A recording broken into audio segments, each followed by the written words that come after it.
ज्ञानतिमिरान्धस्य ज्ञानाञ्जनशलाकया सत्सुरोन्मिलितं येन तस्मै श्रीगुरुवे नमः। नमो विष्णुपादाय कृष्णप्रेष्ठाय भूतले श्रीमदे भक्तिवेदान्तस्वामीति नामिने। नमस्ते सारस्वती देवे गौरवाणी प्रचारिणे विशेष शून्यवादी पाश्चात्य देशतारिणे। जय श्री कृष्ण चैतन्य प्रभु नित्यानंद श्री अद्वैत गदाधर श्रीवासदि गौर भक्तवृंद। हरे कृष्णा कृष्णा कृष्णा हरे हरे, हरे राम राम राम हरे हरे। हरे कृष्णा। பக்தர் எல்லாருக்கும் இனிமையான காலை வணக்கம். இன்றைய பாகவத சத்சங்க வகுப்புல கலந்து இருக்கிற எல்லா பக்தர்களுக்கும் என்னுடைய பணிவான ஸ்ரீமத் பாகவத்துடைய 3ஆம் ஸ்கந்தம் 5வது அத்தியாயம் மைத்ரேய மகரிஷிக்கும் விதுர மகாத்மாவுக்கும் இடையே நடந்த உரையாடல். இன்னைக்கு படிக்கிற ஸ்லோகம் 15ஆம் பதத்திலிருந்து 20 வரைக்கும். இதுல எங்க தொடங்குது அப்படின்னா, மைத்ரேயரை விதுரர் அப்ரோச் பண்றாரு. அவர்கிட்ட என்ன சொல்றாரு? மைத்ரேயரை பார்த்து விதுரர் சொல்றாரு, ஓ மைத்ரேய முனிவரே, துன்புற்றவர்களின் நண்பரே. துன்பத்துல இருக்கிறவருக்கு நண்பர். யாரெல்லாம் துன்பத்துல இருக்காங்களோ அவங்களுடைய உண்மையான நண்பன். ஏன் இப்படி சொல்றாரு மைத்ரேயர் விதுரர் மைத்ரேயரை பார்த்து? விதுரர் மைத்ரேயரை பார்த்து சொல்றாரு, துன்புற்றவர்களின் நண்பனேன்னு சொல்றாரு. துன்புற்றவரின் நண்பரேங்கிற வார்த்தை ரொம்ப முக்கியமானது. சரிங்க, துன்புற்றவர்களின் நண்பன் அவர் என்ன நன்மை செய்யறாரு அவங்களுக்கு? அப்போ இந்த உலகத்துல நிறைய பேர் துன்பத்துல இருக்காங்க. இந்த துன்பத்துல இருக்கிறவங்களுக்கு ஜட உலகம்னாலே துக்காலயம் சாஸ்வதம், துன்பம் நிறைந்தது, நிலை இல்லாதது. அப்ப இந்த துன்பம் நிறைந்த உலகத்துல எல்லாரும் துன்புற்றவர்களா தான் இருக்கும். ஆனா இதுல வேடிக்கை என்னன்னா, இந்த துன்பம் நிறைந்த உலகத்துல நம்ம இன்பம் அனுபவிக்கதான் நினைச்சிட்டு இருக்கோம் இல்லையா? அதுதான் மாயை. இந்த துன்பமயமான உலகத்துல கிருஷ்ணரை மறந்துட்டு, பகவான் கிருஷ்ணரை மறந்துட்டு, கிருஷ்ணரை உதறி தள்ளிட்டு இங்க நான் இன்பம் அனுபவிக்கிறேன்னு நினைக்கிறேன் பாத்தீங்களா? அதுதான் மாயை.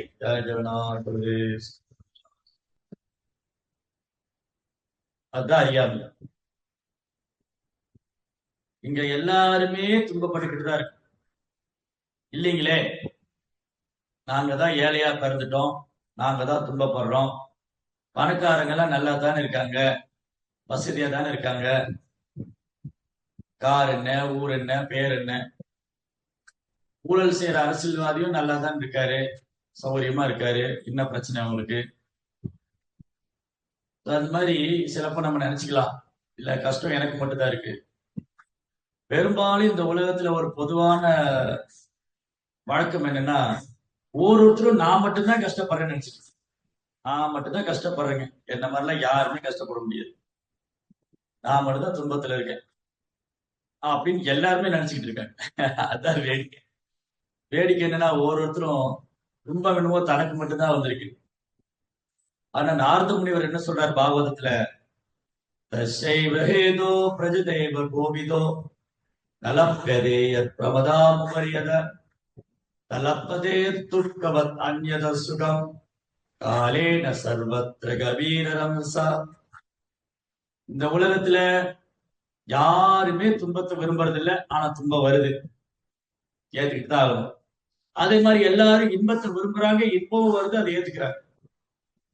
இன்பத்தை விரும்புறாங்க, இன்பம் வருது, ஏத்துக்கிறாங்க. துன்பத்தை விரும்புறது இல்ல, அதுவும் வரும், ஏத்துக்குதான் ஆகணும். இது தவிர்க்கவே முடியாது. ஏன்னா இந்த உலகமே இரட்டிப்பு தன்மை நிறைந்ததுதான். இன்பம், துன்பம், விருப்பு, வெறுப்பு, லாபம், நஷ்டம், வெற்றி, தோல்வி, மான, அவமானம், புகழ்ச்சி, இகழ்ச்சி, டுவாலிட்டிஸ், இரட்டிப்பு தன்மை. அப்போ இந்த துன்பப்பட்டுக்கிற ஜீவாத்மா என்னங்க துன்பம் என்னதாங்க ஏங்க? நாங்க ஏதோ காலையில கொஞ்ச நேரம் பாகவதம் கேட்கலாம்னு ஏதோ துன்பத்தையே பேசிட்டு இருக்கீங்க. என்ன துன்பம் அப்படி?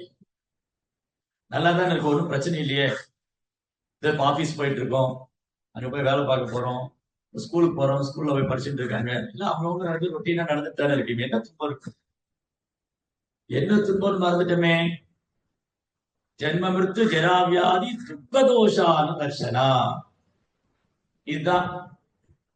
இதை பற்றி ஒருத்தர் சிந்திக்க வேணும். கிருஷ்ணர் சொல்றார். ஞானம்னா என்னது? ஞானம்னா என்னது? கிருஷ்ணா ஒரு 19 விஷயத்தை சொல்லி இவைதான் நான் ஞானமாக கருதுகிறேன். பகவத்கீதையில கிருஷ்ணா 19 விஷயங்களை சொல்லிட்டு, இவற்றை தான் நான் ஞானமாக கருதுகிறேன், இவற்றை தவிர மற்றதெல்லாம் அஞ்ஞானம், அறியாமை. அப்ப எது ஞானம்? அமானித்வம், அகம்பித்வம், அஹிம்சா சாந்தியாஜவம், ஆச்சாரிய உபாசனம் செய்வம், தெய்வம் ஆதிய ஸ்தைரியம், ஆத்ம நிமிர்கிரக, ஜென்ம மிருத்து ஜரா வியாதி துக்க தோஷான தர்சனம், இப்படியே சொல்லிட்டே போற. அதுல இந்த 19 ஒண்ணுதான் ஜென்ம மிருத்து ஜரா வியாதி துக்க தோஷான தர்சனம். பிறப்பு, இறப்பு, முதுமை, நோய். பழைய சினிமா பாருங்க, பாருங்க. பிறக்கும் போதும் அழுகிறான், இறக்கும் போதும் அழுகிறான். இடையில 2 அழுகை அவங்க மறந்துட்டாங்க. பிறக்கும் போது அழுறான், இறக்கும் போது அழுறான். நோய் வந்தாலும் அழுகிறான், வைபதிகம் வந்தாலும் அழுகிறான். நோய் வந்தாலும் அழுகிறோம், வயோதிகம் வந்தாலும், முதுமை வந்தாலும் அழுகிறோம். வலி தாங்க முடியல, மூட்டு வலி தாங்க முடியல, கால் வலி தாங்க முடியல, இடுப்பு வலி தாங்க முடியல, தலைவலி தாங்க முடியல, பல்லு வலி தாங்க முடியல, கண்ணு தெரிய மாட்டேங்குது, காது கேட்க மாட்டேங்குது, முதுமையும் அழுக. வியாதி, வியாதி அழுகலாம். எப்படி? இதுதான் ஜென்ம மிருத்து ஜரா வியாதி துக்க தோஷான. இப்படி துன்பத்தில் இருக்கிறவங்களுடைய நண்பர் யாருன்னா, உண்மையான நண்பர் ஒரு வைஷ்ணவர் தான். இந்த ஜீவாத்மாக்களுடைய துன்பத்தில் இருக்கக்கூடிய ஜீவன்களுக்கு உண்மையான நண்பர். அப்ப என்ன பண்றாரு அவரு? ஹரிக்கதை மட்டுமே உலக மக்களுக்கு நன்மை செய்யக்கூடியதாகும். ஹரிகதா அமிர்தம், ஹரிகதா அமிர்தம். ஹரிக்கதையை கேட்கறதுனால இந்த துன்பப்பட்ட ஜீவாத்மா உடனடியாக விடுதலை அடையலாம். Power of hearing Harikatha. Power of hearing Harikatha is very very important. ஹரினா ஹரிகதை, பகவானுடைய கதையை கேட்பது, கிருஷ்ணனுடைய கதைகளை கேட்பது ரொம்ப ரொம்ப அவசியம். ஏன் ரொம்ப ரொம்ப அவசியம்? வியாச மகரிஷி சொல்றாரு, இந்த உலகத்துல இந்த 3 விஷயத்துல எல்லாரும் கஷ்டப்பட்டுக்கிட்டே இருக்காங்க. இந்த ஜன உலகத்துல எந்த மூலையில போனாலும் சரி, இந்த 3 விஷயம் எல்லாருக்கும் இருக்கு.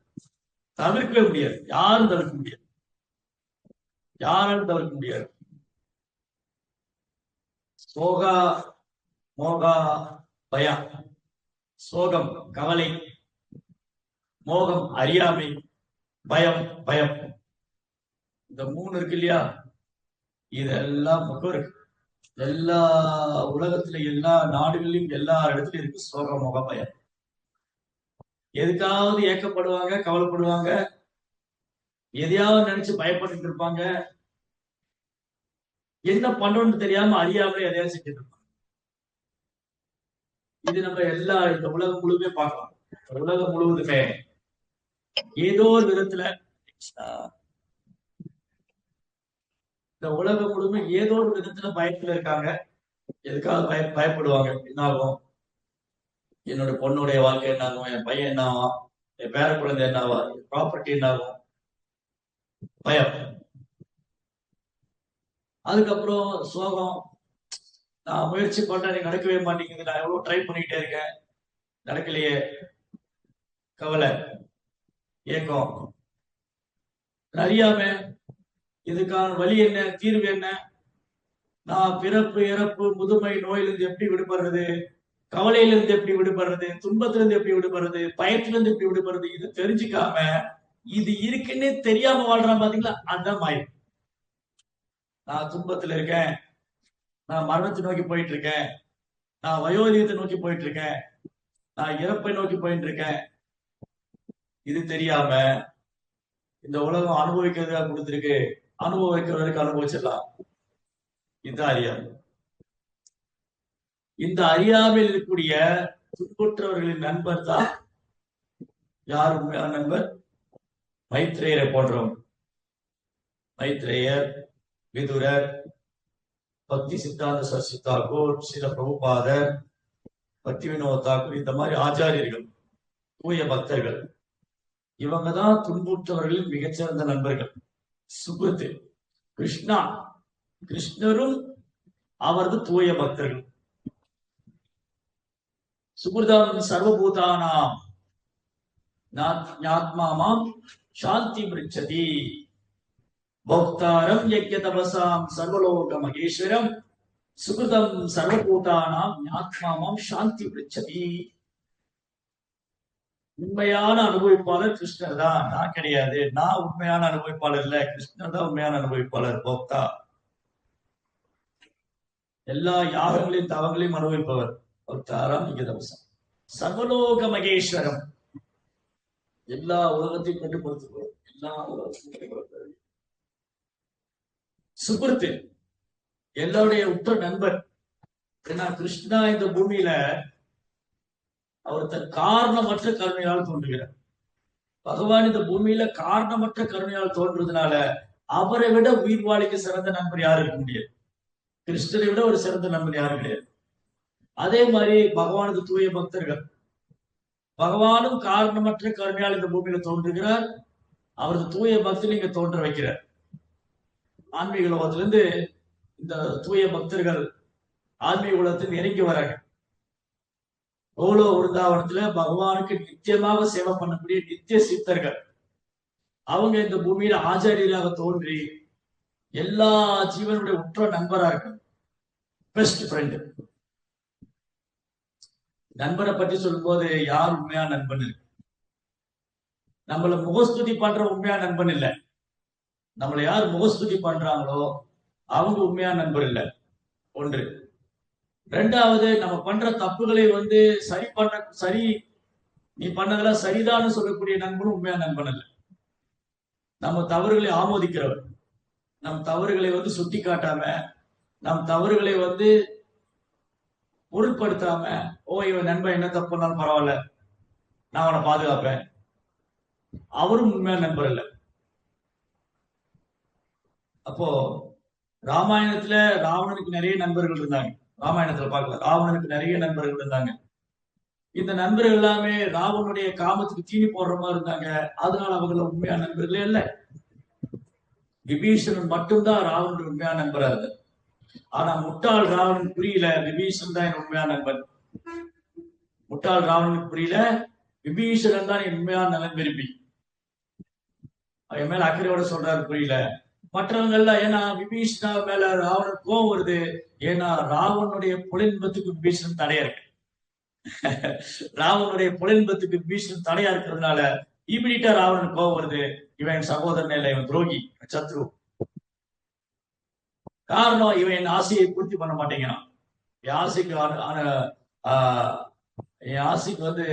அனுகூலமா இருக்க மாட்டேங்கிறான். இமீடியட்டாக என்ன ஆயிடுது, உண்மையான நலன் விரும்பிய தூக்கி போட்டா ராவணன். அவன் கூட முகஸ்துதி பாடுறவங்க கூட வச்சுட்டான். அதனால ராவணனும் அவன் கூட முகஸ்துதி பாடுறவங்க எல்லாரும் அந்த யுத்தத்துல கொல்லப்பட்டான்.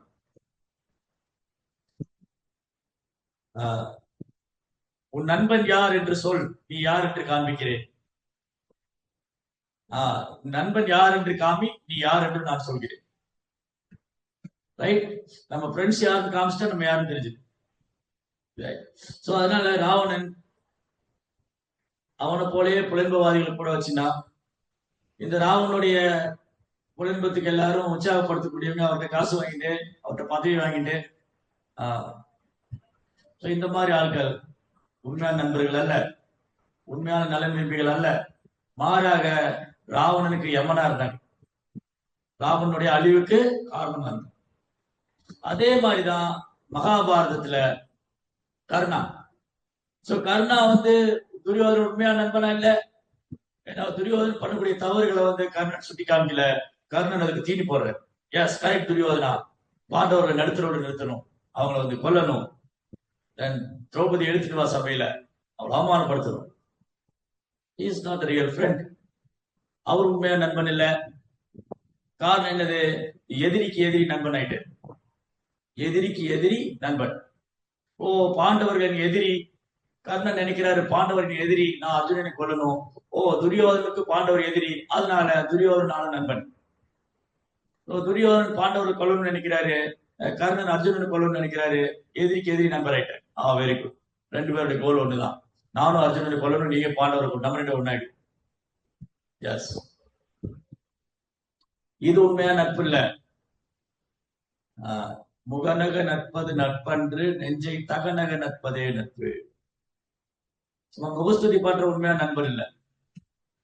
நம்ம என்ன தவறு பண்ணாலும் நம்மளை அப்ரிஷியேட் பண்ணி நம்ம என்கரேஜ் பண்ணக்கூடிய நண்பன் உண்மையான நண்பன் அல்ல. உண்மையான நல்ல விரும்பி அல்ல. அப்புறம் இந்த உடலுக்காக கவலைப்படுற உண்மையான நண்பன் அல்ல.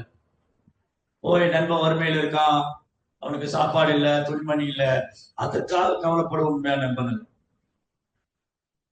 ஆத்மாவுக்காக கவலைப்படுவதே உண்மையான நண்பன். அதனாலதான் இங்க மைத்ரேயர் பாருங்க, ஒரு வார்த்தைக்கு எவ்வளவு அர்த்தம்.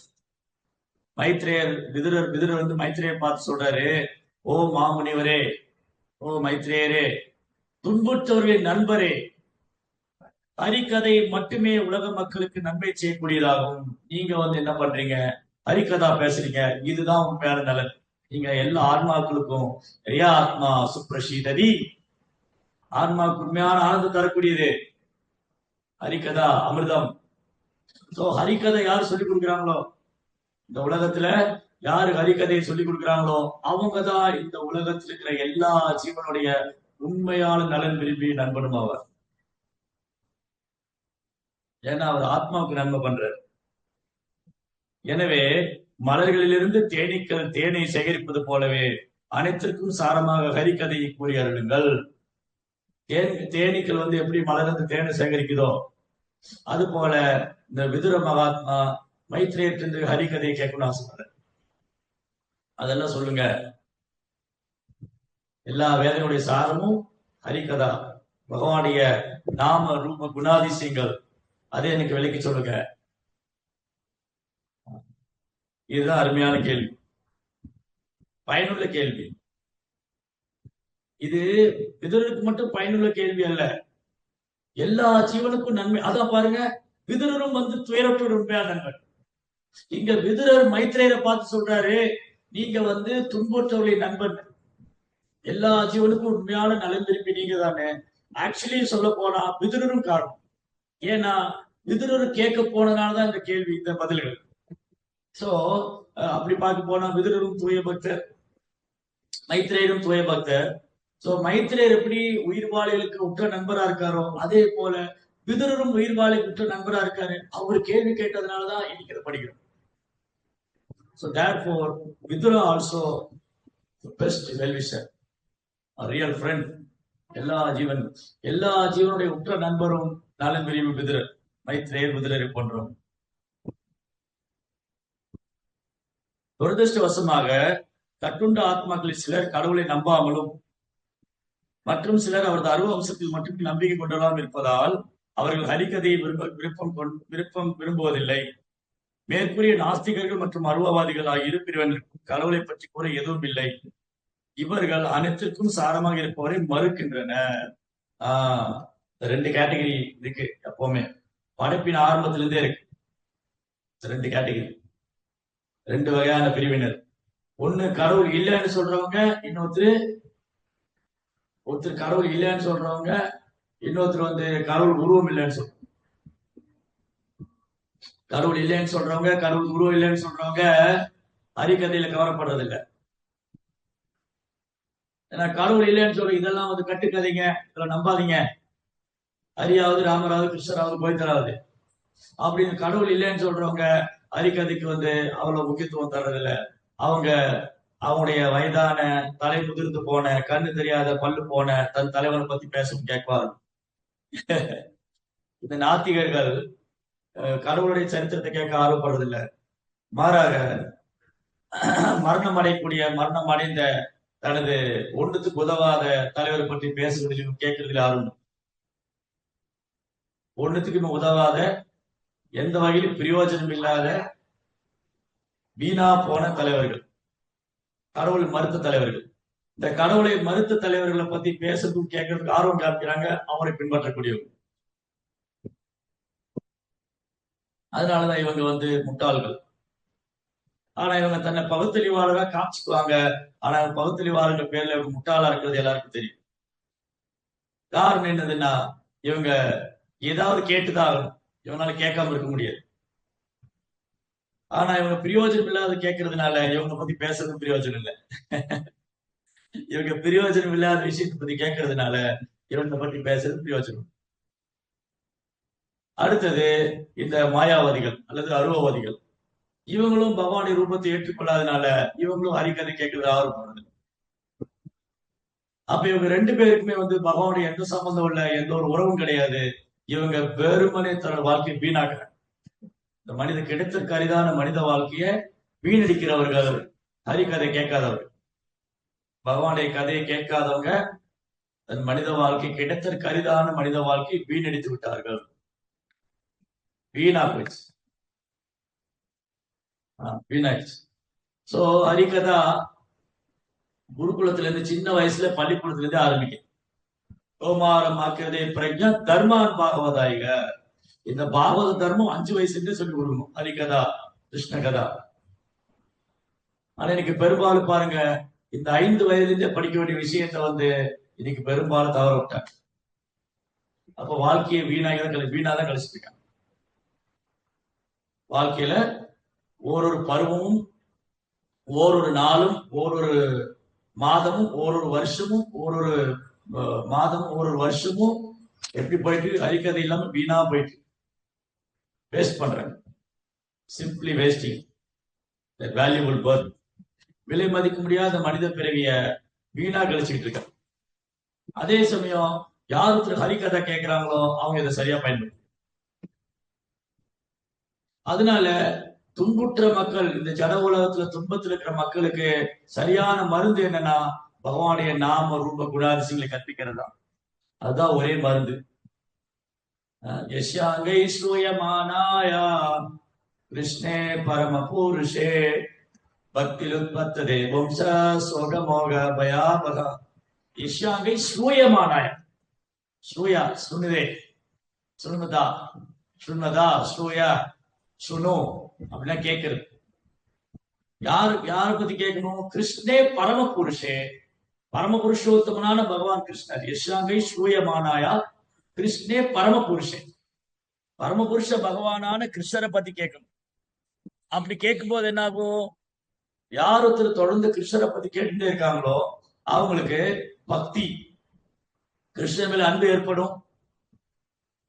அந்த அன்பு வளரும் போது அவங்க சோகா, மோகா, பய, சோகம், கவலை, பயம், அறியாம எல்லாம் போயிடும். சூரியனை கண்ட பனி போல விலகிடும். அதனாலதான் சைத்தன்ய மாமா சொல்றாரு, இந்த கிருஷ்ண கதா வெரி வெரி இம்பார்ட்டன்ட். ஏன்னா கிருஷ்ண உணர்வு என்பது எல்லா ஜீவனுக்குள்ளே இருக்கு. ஏன்னா நம்ம எல்லாருமே கிருஷ்ணனுடைய சிறிய அம்சம். கிருஷ்ண உணர்வு என்பது நம்ம எல்லா இதயத்துக்குள்ள இருக்கு. ஆனா அது தூங்கிட்டு இருக்கு. அதை தட்டி எழுப்பணும். நமக்குள்ள தூங்கிட்டு இருக்கிற கிருஷ்ண உணர்வு தட்டி எழுப்பணும். இல்லையா? சில மக்கள் டயலாக் சொல்லுவாங்க. என்ன டயலாக் பேசுவாங்க? எனக்குள்ள உள்ள இருக்கிற மிருகத்தை தட்டி எழுப்பிடாத. எனக்குள்ள தூங்கிட்டு இருக்கிற மிருகத்தை தட்டி எழுப்பிடாத. அப்புறம் நான் யாருன்னு தெரியாது, நான் யாருன்னு காமிச்சிருக்கேன். இதெல்லாம் சும்மா பம்மாத்து பேசுறது. ஆனா உண்மையில நமக்குள்ள என்ன தூங்கிட்டு இருக்குன்னா கிருஷ்ண உணர்வு தான் தூங்கிட்டு இருக்கு. நமக்குள்ள தூங்கிட்டு இருக்கிற சிங்கத்தை தட்டி எழுப்புறதுன்னா ரஜோகுணத்தை தூண்டுறதுன்னு அர்த்தம். ரஜோகுணம் தமோ குணத்துல இருக்கிறவங்க அப்படி சொல்லுவாங்க. ரஜோகுணத்துல இருக்கிறவங்க எனக்குள்ள இருக்கிற மிருகத்தை தூண்டிடாத நீ. அப்ப நான் யாருன்னு காமிச்சிருவோம். நீ என்ன நீ பார்த்ததில்லை நீ அப்படின்னு சவால் விடுவாங்க. ஆனா சாத்தியமான குணத்துல இருக்கிற ஸ்டேட்மெண்ட் என்னது? கிருஷ்ண உணர்வு நம்ம எல்லாத்துக்குள்ள தூங்கிட்டு இருக்கு, அதை வெளிப்படை செய்யும். அதுதான் ரொம்ப இம்பார்ட்டன்ட். நமக்குள்ள இருக்கிற மிருகத்தை வெளிப்படை செய்யறதுல முக்கியத்துவம். இன்னைக்கு பெரும்பாலும் மக்கள் தனக்குள்ள இருக்கிற மிருகத்தன்மையை வெளிப்படுத்து. ஆல்ரெடி மிருகத்தன்மை இருக்கு, அது இன்னும் வேற எக்ஸ்ட்ரா வரும். சிங்கம், புலி, சிறுத்தை எல்லாம் உள்ளுக்குள்ள அது வேற வெளியே கொண்டு வரும். சோ இது உண்மை இல்லை, இது தேவையில்லை. இது ரஜஸ்தமஸ். ரஜோகுணத்துல இருக்கிறவங்க இது விரும்புவாங்க. நான் யாருக்கு காமிக்கணும், எனக்குள்ள இருக்கிற மிருகத்தை வெளியே கொண்டு வந்துட்டாங்க. ஆனா சாத்தியமா இருக்கிற நபர் என்ன பண்ணணும், என்ன என்ன என்ன விரும்புவாங்க, தனக்கு இருக்கிற இறை உணர்வை வெளிப்படை செய்யும், கிருஷ்ண உணர்வை வெளிப்படை செய்யும். நித்திய சித்த கிருஷ்ண பிரேமி சத்தக ஹோய் ஸ்ரவணாதி சித்த சித்தகரவுத ஹோய். கிருஷ்ணரை பத்தி கேட்க ஆரம்பிச்ச உடனே கிருஷ்ண உணர்வு நமக்குள்ள வெளிப்படைய ஆரம்பிக்குது. கிருஷ்ணா பத்தி கேட்கணும். எவ்வளவு ஒருத்தர் கிருஷ்ணா பத்தி கேட்கிறாங்களோ அவ்வளவு கிருஷ்ண உணர்வு முன்னேற்றம் அடையும். அதனாலதான் விதுரரை போன்ற மகாத்மா, விதுருக்கு கிருஷ்ண கதை தெரியாம இல்ல, விதுருக்கு கிருஷ்ண கதை தெரியாம இல்ல, பரீட்சித் மகாராஜாவுக்கு கிருஷ்ண கதை தெரியாம இல்ல, அர்ஜுனனுக்கு கிருஷ்ண கதை தெரியாம இல்ல, ஆனா கேட்கிறாங்க. ஏன்னா இத பல முறை கேட்டாலும் தகட்டாது, எவ்வளவு முறை திரும்ப திரும்ப கேட்டாலும் தகட்டாது. அதனால இது சுவை அமிர்தம், கிருஷ்ண கதா அமிர்தம். இது எவ்வளவு முறை கேட்டாலும் தகட்டாது, கேட்டுக்கிட்டே இருக்காங்க. இவங்க கேட்கறதுனால அவங்களுக்கு ஆனந்தம். அது மட்டும் இல்ல, இவங்க கேட்டதுனால மக்களுக்கும் மற்றவர்களுக்கும் பிரயோஜனம், எல்லாருக்கும் கிடைக்குது, எல்லாருக்கும் அந்த பலன் கிடைக்குது. அதனால ரொம்ப இம்பார்ட்டன்ட் கிருஷ்ண கதா, ஹரிகதா.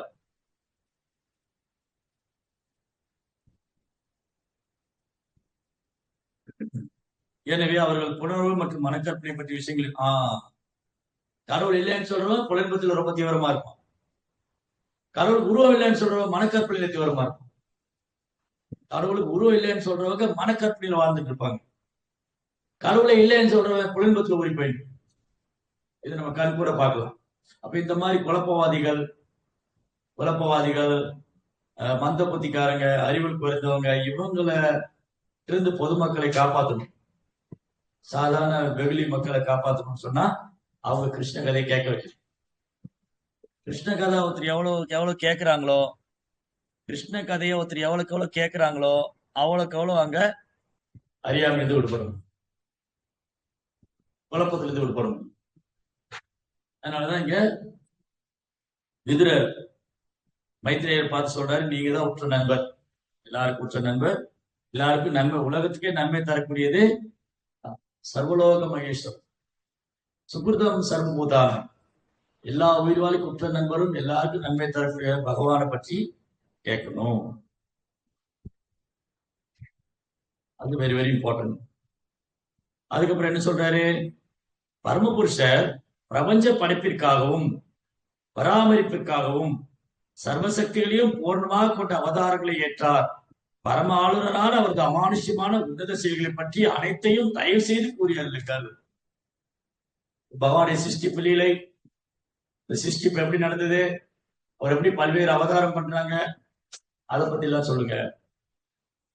அப்பதான் இந்த அறியாமையில் இருக்கிற மக்களுக்கு புரியும், கிருஷ்ணர் தான் சர்வ காரணம், கிருஷ்ணர் தான் பரம புருஷோத்தமனான முதல் கடவுள். அது எல்லாரும் புரியணும். எப்படி இந்த பிரபஞ்சம் சிருஷ்டிக்கப்பட்டது, எப்படி கிருஷ்ணா அதை நடத்திட்டு இருக்காரு, புருஷ அவதாரங்கள் எப்படி வந்தாங்க, புருஷ அவதாரத்திலிருந்து என்னென்ன அவதாரங்கள் வந்தது, பிரம்மா எப்படி தோன்றினாரு, சிவபெருமான் எப்படி தோன்றினாரு, மற்ற தேவர்கள் எப்படி வந்தாங்க, இவங்களுக்கெல்லாம் ஆதாரம் யாரு, சர்வ காரணம் கிருஷ்ணா. அதனால கிருஷ்ணருடைய பல்வேறு லீலைகள், அவர் அவதாரங்களை பற்றி சொல்லுங்கன்னு கேட்கிறேன். மாதிரி விதுரர் கேட்கிறார் மைத்ரேயரை பார்த்து. மாமுனிவரான மைத்ரேயர் விதுரரை மிகவும் கௌரவித்த பிறகு அவரது வேண்டுகோளின்படி எல்லோருடைய உயர்ந்த நன்மைக்காகவும் பேச துவங்கினார். எல்லோருடைய உயர்ந்த நன்மைக்காகவும், not only the benefit for the both for speaker and hearer. Harikatha பேசுறவங்க கேட்கறதுக்கு மட்டும் நன்மை இல்லை, எல்லாருக்கும் நன்மை. சர்வோபவந்து சுகினகா, இந்த உலகத்துக்கே மங்களம் தரக்கூடியது. அதனாலதான் சௌனகாதி முனிவர்கள் சூத கோசாமிகிட்ட போய் கேள்வி கேட்ட போது முதல்ல அவர் அப்ரிஷியேட் பண்ண. சூத கோசாமிகிட்ட போய் சௌனகாதி முனிவர்கள், நைமிஷாரண்யத்துல சூத கோசாமி வந்திருந்தாங்க. இப்போ சௌனகாதி முனிவர்கள் அவரை வரவேற்று நமஸ்காரம் பண்ணி, நீங்க எங்க இடத்துக்கு நாங்க செஞ்ச பாக்கியம், ஏன்னா நீங்க எங்க இருந்து வந்தீங்க, எங்க இருந்து வரீங்க, பரிசித் மகாராஜாவுக்கும் சுகதேவ் கோசாமிக்கும் உரையாடல் நடந்தது, பாகவத சப்தாகம் அங்கிருந்து வந்தார். அந்த பாகவதம் நடந்த இடத்துல வந்ததுனால தயவு செய்து எங்களுக்கு சொல்லுங்க, அங்க என்ன நடந்தது, பரீட்சித் மகாராஜ் என்னென்ன கேள்வி கேட்டாரு, சுகதேவ் கோஸ்வாமி என்ன பதில் சொன்னாரு, அப்புறம் எங்களுக்கு ஒரு 6 கேள்வி இருக்கு, அதுக்கு பதில் சொல்லுங்க. நீங்க முனிவருடைய 6 கேள்வி என்னது? முனிவருடைய 6 கேள்வி பாவதம் முதல் அத்தியாயத்துல வரும். பதில் தெரிஞ்சவங்க கை தூக்குங்க. சவுனகாதி முனிவர்கள் சூத கோஸ்வாமிகிட்ட என்ன 6 கேள்வி கேட்டாங்க? எங்க என் பையனை காலேஜ் சேர்க்கறது, எங்க பொண்ணை எங்க கல்யாணம் பண்ணி கொடுக்கறது, இதெல்லாம் கேள்வி கேட்கல. எங்க வேலைக்கு போலாம், எங்க இடம் வாங்கலாம், எங்க வீடு கட்டலாம், என்ன கார் வாங்கலாம், நோ நோ, இந்த மாதிரி கேள்வி இல்ல. என்ன கேள்வி கேட்டாங்க? ஸ்ரீலலிதா மாதாஜி ஒரு கேள்வி சொல்லுங்க. சவுனகாதி முனிவர்கள் என்ன கேள்வி ஹரே கேட்டாங்க? கிருஷ்ணா பிரபு. ஹரே கிருஷ்ணா பிரபு. பிரணாம் பிரபு. முதல்ல இந்த கலியுகத்தின் மக்களுடைய முக்கியமான விடுதலை என்ன, விடுதலைக்கான வழி என்ன அப்படிங்கறத ஒரு கேள்வி கலியுக கேட்டாங்க. மக்கள் எப்படி தன்னை விடுவிச்சுக்க முடியும்? ஏன்னா கலியுக மக்கள் ரொம்ப துப்பாக்கியசாலிகள் கேள்விப்பட்டிருக்கோம். பிராயணா பாய கலு அல்பாஸ் ஜனா மந்தாஸ் மந்தமதையா மந்த பாக்கு பாத்துறதா, எப்பவும் தொந்தரவு, சண்டை, சச்சரவு, நிம்மதியே இருக்க மாட்டாங்க. சோ இவங்க தன்னை விடுவிச்சுக்கான சிறந்த வழி என்ன? Okay, second question பத்மமாதாஜி.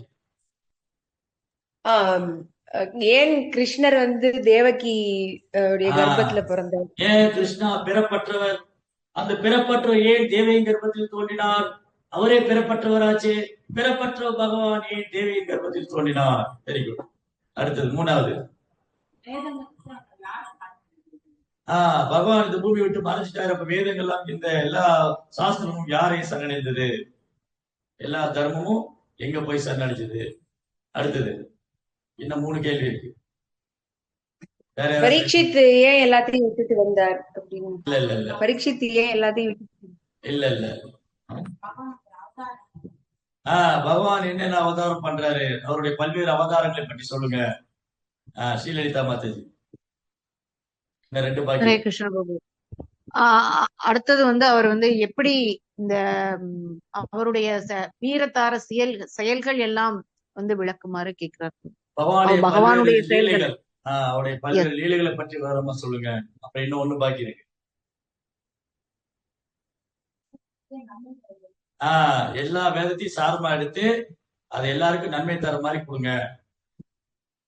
ரைட். இந்த 6 கேள்வி, இந்த 6 கேள்வியும் சவுனகாதி முனிவர்கள் சூத கோசாமி பார்த்து கேட்கிறாங்க. உடனே அவர் பதில் சொல்லல. அவர் முதல்ல அப்ரிஷியேட் பண்றாரு அவங்கள அப்ரிஷியேட் பண்றதுன்னு என்னது? பாராட்டுறார். முதல்ல அந்த கேள்வி கேட்டவங்களை பாராட்டுறார். புனேஷாது பிருஷ்டோகம் பகவதி லோகமங்கலம் எத்கிருத கிருஷ்ண சம்பர்ஷ்ணோ ஆத்மாஸ் பிரசீததி. ஓ முனிவர்களே, உங்களுடைய கேள்வி இருக்கு இல்லையா, இந்த 6 கேள்வி, அது உலகத்துக்கே மங்களம், ஜெகன் மங்களம், உலகத்துக்கே மங்களம் தரக்கூடியது. ஏன்னா இந்த 6 கேள்வியும் கிருஷ்ணரோடு சம்பந்தப்பட்டிருக்கு. இது ஆத்மாவுக்கு பூர்ணமான திருப்தி தரக்கூடியது. அப்போ பகவான்ல இருந்து ஆரம்பிச்சு பகவான் கிருஷ்ணர், பிரம்மா, நாரதர், வியாசர், சுகதேவ் கோஸ்வாமி, பரீட்சித் மகாராஜ், சூத கோஸ்வாமி, சவுனகாதி முனிவர்கள், விதுரர், மைத்ரேயர், பக்தி சித்தாந்த சிருஷ்டாக்கூர், பிரபுபாதர், இவங்க எல்லாருமே இந்த உலகத்துக்கே மங்களம் தரக்கூடியவங்க.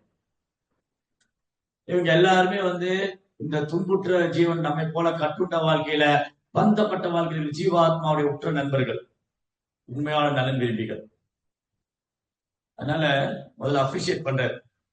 இங்க மைத்ரேய மகரிஷி விதுரரை புகழ்ந்து அவருடைய வேண்டுகோளுக்கு பதில் சொல்றாரு. என்ன சொல்றாரு? மைத்ரேயர் கூறினார், ஓ விதுரரே, உங்களுக்கு எல்லா மங்களும் உண்டாகட்டும்.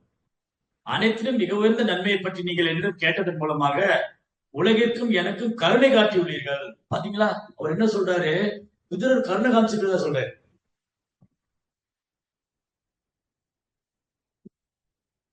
அப்ப எவ்வளவு ஒரு ஆனந்தம் இருக்கு. இவர் எம்எல்ஏ கருணை காமிச்சதுனால கிருஷ்ணா பத்தி பேச சொல்றாரு. அப்ப கிருஷ்ணரை பத்தி பேசுறதும் கருணை, கிருஷ்ணா பத்தி கேட்கறதும் கருணை. ஏன்னா கிருஷ்ணா கருணையை உருவானவர். கிருஷ்ணா கருணையை உருவானவர். பக்தி தொண்டும் கருணை வாய்ந்தது, பக்தர்களும் கருணை வாய்ந்தவங்க. எல்லாம் கருணை தான். கருணா. அதனால இந்த மைத்ரேயர் என்ன ஃபீல் பண்றாரு, மைத்ரேயர் ரொம்ப பணிவா சொல்றாரு, நீங்க எனக்கு கருணை காமிச்சிருக்கீங்க, எனக்கு கிருஷ்ண கதையை பேச சொல்றீங்க நீங்க. அப்போ இந்த ஜீவனுக்கு உண்மையான நன்மையை தரக்கூடியது யாருன்னா கிருஷ்ண கதா பேசுறது, கிருஷ்ண கதா கேட்கறது.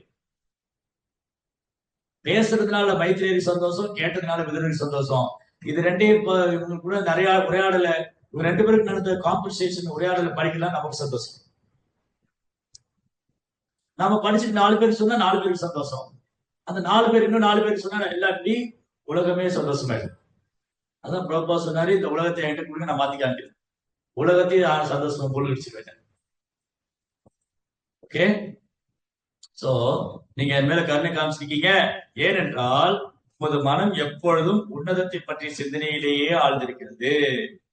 விதுரர் எப்பவுமே கிருஷ்ண உணர்விலேயே இருக்க. சித்த பிரக்ஞா, சித்ததீர் முனி எல்லா சூழலிலும் கிருஷ்ணனுடைய தாமரை பாதத்தை விடவே இல்லை. பற்றின்னு இருக்காரு கிருஷ்ணனுடைய பாதங்கள். எப்போ இதயத்துல பகவானுடைய தாமரை பாதங்களை பற்றின்னு இருக்காரு. சிந்தனை, சித்தா சிந்தனையிலே, கிருஷ்ணாவுடைய சிந்தனையிலே இருக்காரு. விஸ்வ லீலைகளையே ஸ்மரணம் பண்ணிட்டு இருக்காரு. அப்ப ஏற்கனவே கிருஷ்ண உணர்வுல இருக்கிறவரு, கிருஷ்ணனுடைய சிந்தனையிலே இருக்கிறவரு, 24 பேர் கிருஷ்ணன் நினைச்சுட்டே இருக்காரு. அவரு கேட்டுதான் புனிதம் அடையணும் இல்ல.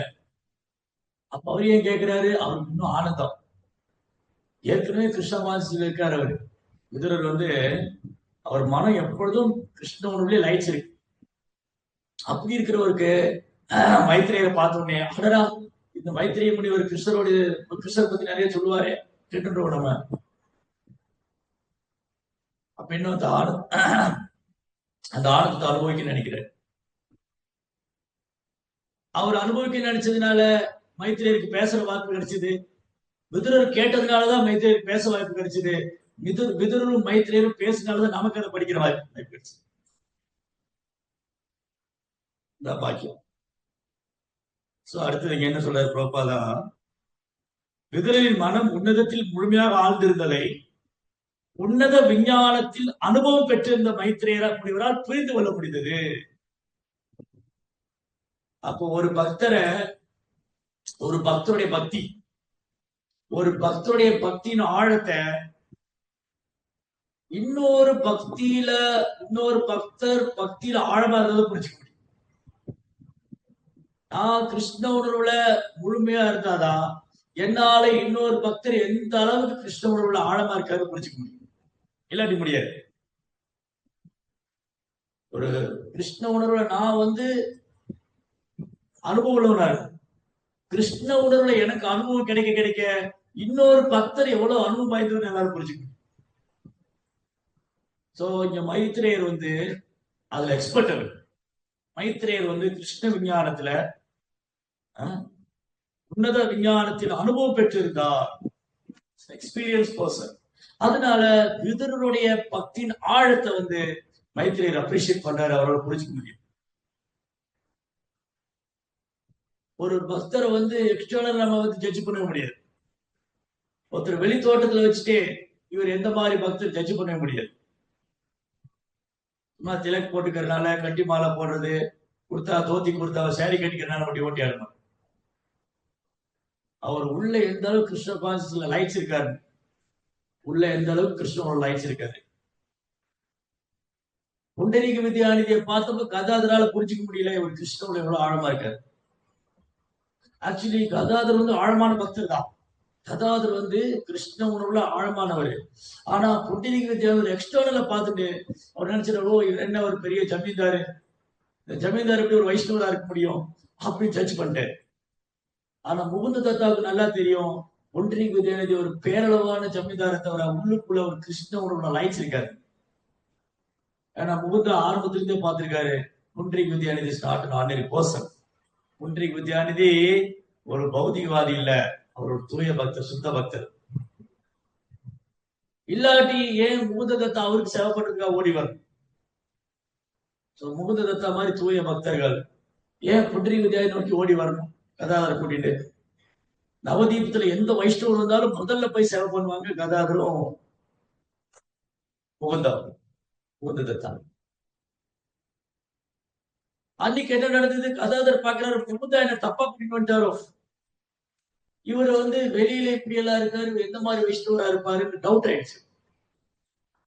அப்பதான் முகுந்தாவுக்கு புரிஞ்சு போயிட்டு கதாதருக்கு சந்தேகம் வந்துருச்சு, இந்த புண்டரீக வித்யாநிதி எந்த மாதிரி பக்தர், என்ன ஆடம்பரமான அரண்மனை, பெரிய ஆடம்பரமான அரண்மனை, சுத்தி 10 தடியாள்கள், காவலாளிங்க, வேலைக்காரங்க, தாமரம் வீசுற பணியாளர்கள், பட்டு மெத்த, சொகுசான கம்ஃபர்ட் ஜோன் உட்கார்ந்துருக்காரு, சொகுசான ஆசனத்துல உட்கார்ந்துருக்காரு, அப்படி சூரியன் போல பிரகாசிக்கிறார்.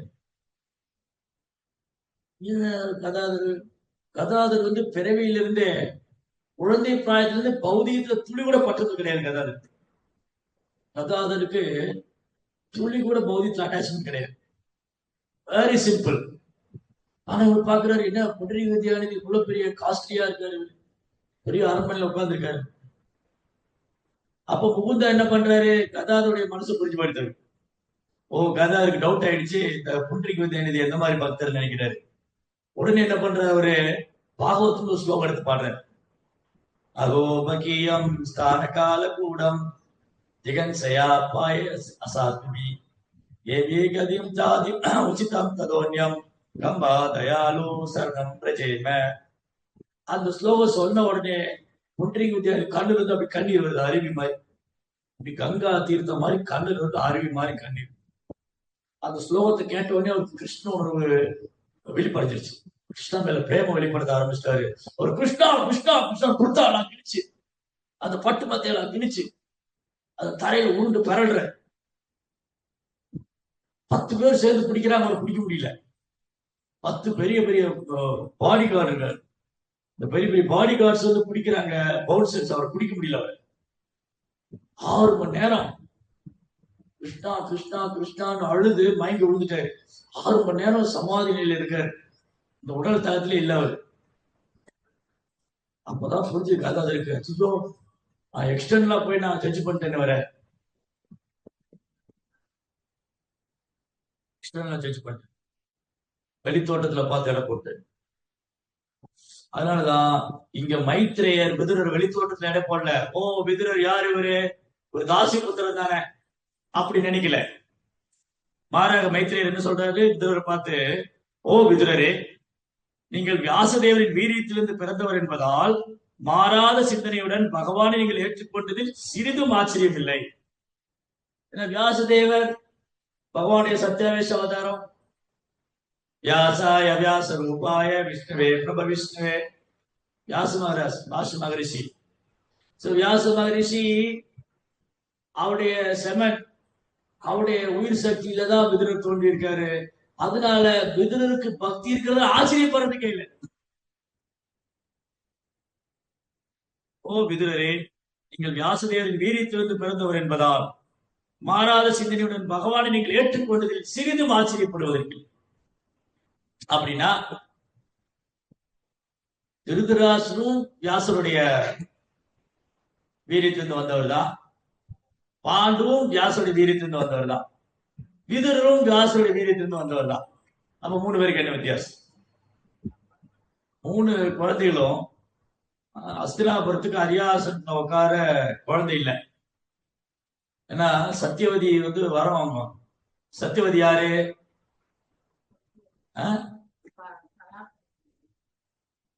பராசருடைய இல்ல, பராசர் குழந்தை கிடைச்சது சத்தியவதிக்கு, வியாசர் குழந்தையா வந்தாரு. இல்ல, சத்தியவதி யாருடைய மனைவி? ஸ்ரீலலிதா மாதாஜி. ஹரே கிருஷ்ணா பிரபு. சத்தியவதி ஃபர்ஸ்ட் மச்சக கன்னியாக இருக்கிறாங்க. அவங்க பீஷ்மர் தேவருக்கு சாந்தனு மகாராஜாவுக்கு ஒய்ஃபாக அதுக்கப்புறம் வர்றாங்க பிரபு. சந்தனு மகாராஜா வைஃப் சத்தியவதி மத்ஸ்யகாந்தா. அவ கங்கையில ஒரு மீன் குளத்தை சார்ந்த பொண்ணு. ஒரு நாள் அப்படி போட்ல போயிட்டு இருக்கச்சு, பராசரர் போட்ல உட்காந்துருக்காரு, போட்டு ஓட்டின்னு போற அந்த பொண்ணு. அப்போ பராசரர் பாக்குறாரு, இப்ப பகவானை ஏற்பாடு என்னன்னா, இப்ப ஒரு குழந்தை வரணும், அது பகவானே குழந்தையா வர போறாரு. அவர் வேதங்கள்லாம் தொகுத்து மனித குலத்துக்கு பெரும் நன்மை செய்ய போறார். பகவானே வியாசதேவரை அவதாரம் பண்ணி வேதங்களை 4ஆ பிரித்து, அப்புறம் புராணங்கள், இதிகாசம், உபனிஷத்துக்கள், அப்புறம் வந்து மகாபாரதம், பாகவதம் எல்லாம் கொடுக்க போறாரு, பகவத்கீதா. அதனால இந்த குழந்தை இப்ப பகவான் பூமியில வரணும். சோ ஆஸ்பீஷியஸ், ரொம்ப மங்களமான நேரம். அப்போ சத்தியவதிட்டு சொல்றாரு, இந்த பொண்ணு போட்டு ஓட்டின்னு போறா. ஓ மச்சகந்தா, நீ வந்து உனக்கு ஒரு சர்வீஸ், இப்போ உனக்கு ஒரு சேவை. பகவான் இந்த பூமியில அவதரிக்க போறாரு, அவருடைய கருவணையை தாங்கிட்டீங்கன்னா உனக்கு பெரும் பாக்கியம். சத்தியவதி சொன்னா, ஓ முனிவரே, நான் இன்னும் கல்யாணம் பண்ணலையே, நான் கன்னி பொண்ணா இருக்குன்னு. நான் அந்த கரு எடுத்துட்டா ஒரு கன்னித்தன்மை போயிடும், நீ யார் கல்யாணம் பண்ணிக்குவான்னு. பராசர் சொன்னாரு, டோன்ட் வரி, கவலையப்படாத, நான் உனக்கு 2 வாரம் கொடுக்குறேன். ஒன்று, நீ பகவானின் கருவில் ஏந்தி கொண்டால் என்ன ஆகாது, ஒரு கன்னித்தன்மை போகாது, கன்னித்தன்மை அப்படியே இருக்கும். 2வது, உன் உடலில் இருக்க துர்நாற்றம் போயிடும். இந்த மீன் விற்கிறவங்க உடம்புல துர்நாற்றம் வீசும், அது போயிடும். உடனே இந்த மாமுனிவர் பராசருடைய சேவையில, அவருடைய ஆசீர்வாதத்துல சத்தியவதிக்கு வியாசர் குழந்தையா வந்தார். வியாசர் குழந்தையா வந்து கிடுகிடுன்னு, அப்பதான் குழந்தை, அடுத்த செகண்ட் பெரிய யங் பாய், இளம் வாலிபரா நிக்கிறார். சினிமாலாம் ஒரு பாட்டிலேயே ஹீரோ வந்து பணக்காரன் ஆயிடுவார் இல்லையா, ஒரு பாட்டிலேயே ஹீரோ வந்து வளர்ந்திருந்து வளர்ந்துருவார், அப்புறம் வில்லனை போய் பழிவாங்க போவார். ஸோ அதெல்லாம் டூப்பு. பட் இங்க உண்மையா என்ன நடந்தது, சத்தியவதி கருவுல இருந்து வந்து குழந்தை அடுத்த நிமிஷம் யங் பாய் நிக்கிறார். உடனே அம்மாவுக்கு நமஸ்காரம் பண்ணாரு. ஓ அன்னை சத்தியவதியே, நான் இந்த பூமியில வர்றதுக்கு நீங்க காரணமானதுனால நான் உங்களை ஆசீர்வதிக்கிறேன், உங்க எல்லா மகளும் உண்டாகட்டும். நான் போய் பத்ரிகா ஆசிரமத்துல உட்காந்து பகவான் தியானம் பண்ண போறேன். நீங்க எப்பயாவது என்னை பார்க்கணும்னு ஆசைப்பட்டா என்னை கூப்பிடுங்க, நீங்க என்ன மனசுல நினைச்சா நான் வந்துடுவேன். வியாசர் என்ன வரம் கொடுத்தாரு சத்தியவதிக்கு, நான் இந்த பூமியில வர்றதுக்கு நீங்க காரணமா இருந்ததுனால நீங்க எப்ப என்ன உங்க மனசுல நினைச்சாலும் உடனே நான் வந்துடுவேன், இம்மீடியட்டாக வருவேன் அப்படின்னு சொல்லிட்டு குழந்தை கொடுத்த பராசரும் தவம் பண்ண போயிட்டாரு, வியாசரும் தவம் பண்ண போயிட்டாரு. சத்தியவதி அப்படியே கன்னி பொண்ணாவே இருக்காங்க. அந்த உடம்புல வந்து துர்நாற்றம் போய் அரோமா சென்ட் ஸ்மெல் காடு முழுது வீசு, காடு முழுதும் நறுமணம் கமழு. ஒரு நாள் சந்தனு மகாராஜா காட்டுல வேட்டையாக போனாரு. இந்த ஸ்மெல் அவர் அட்ராக்ட் பண்ணுது. இந்த ஸ்மெல் எங்க இருந்து வருது, இந்த மனம் எங்க இருந்து வருது, நறுமணம் காடு முழுவதும் வீசுது. இது ஏதோ மலருடைய மனமா, இந்த மனம் எங்கிருந்து வருது தேடி தேடி வந்தா இந்த பொண்ணுடைய உடல்ல இருந்து வருது சத்தியவதி. இந்த பொண்ணு அவ்வளவு அழகா இருக்கா, உடம்புல இவ்வளவு நறுமணம் வீசுது.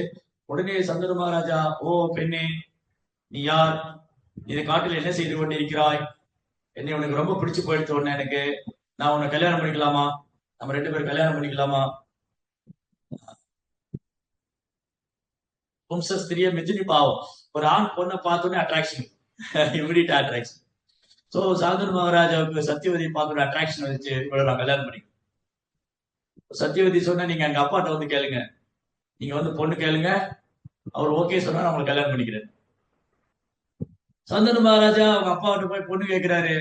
அவரு மீன் குளத்தை சார்ந்தவர் வந்து பயங்கர புத்திசாலியர். அவர் சொல்றாரு, ஓ ராஜா, நான் உனக்கு என் பொண்ணை கல்யாணம் பண்ணி தர மாட்டேன். என்ன பிரச்சனை உனக்கு, நான் தான் உலகத்துக்கே சக்கரவர்த்தி ஆச்சு, என்ன பிரயோஜனம், உங்களுக்கு ஏற்கனவே கல்யாணம் ஆயிருக்கு, உங்களுக்கு ஒரு பையன் இருக்கான் கங்காபுத்திரன், தேவவர்தன், தேவவர்தன் உங்க பையன். நான் என்னதான் என் பொண்ணை உங்களுக்கு கல்யாணம் பண்ணி கொடுத்தாலும் நாளைக்கு அஸ்தினாபுரத்து அரியாசனத்தில் யார் உட்காருவா, தேவவர்தன் தானே உட்காருவாரு. அதனால நான் எனக்கு இன்ட்ரெஸ்ட் இல்லை, நோ. சந்தனுக்கு ஏமாற்றம் ஆயிடுச்சு. என்னடா அது, இந்த பொண்ணை கல்யாணம் பண்ணலான்னு போல அவங்க அப்பா கல்யாணம் பண்ணி தர மாட்டேங்குது. வருத்தத்தோட திரும்ப வர, வருத்தத்தோட திரும்ப வந்து உட்கார்ந்துட்டு இருக்காரு. இந்த மூத்த பையன் வர, இந்த ஃபர்ஸ்ட் கங்காபுத்திரன், சந்தனுக்கும் கங்காவுக்கும் பிறந்த குழந்தை. அது ஒரு பெரிய ஸ்டோரி ஆயிடுச்சு. ஒரு நாள் சந்தனு மகாராஜ் இதே மாதிரி காட்டுல வேட்டையாட போவார். அப்போ ஒரு அழகான பொண்ணு அப்படியே இந்த ஃபாரஸ்ட்ல ரவுண்ட் சுத்தின்னு இருக்கா. அவரை பார்த்த உடனே கேட்கிறாரு, ஓ பெண்ணே, நீ யார்.